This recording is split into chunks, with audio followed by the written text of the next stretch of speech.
Advokatlarni ogohlantiraman. Muttaham sizlar hammalar. Butun O'zbekiston advokatlarida insof yo'qsiladi.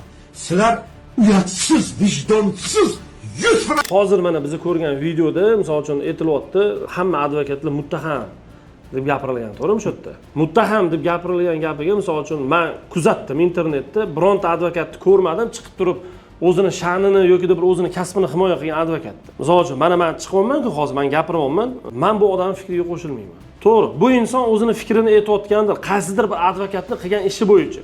Lekin u qaysidir bir advokat misol uchun lozim darajada o'zini vazifasini yoki ishini bajarmagan bo'lsa, buning uchun 100% advokat javob berish kerak degan emas. Beayb Parvardigor nima hech kim xato qilmaydimi?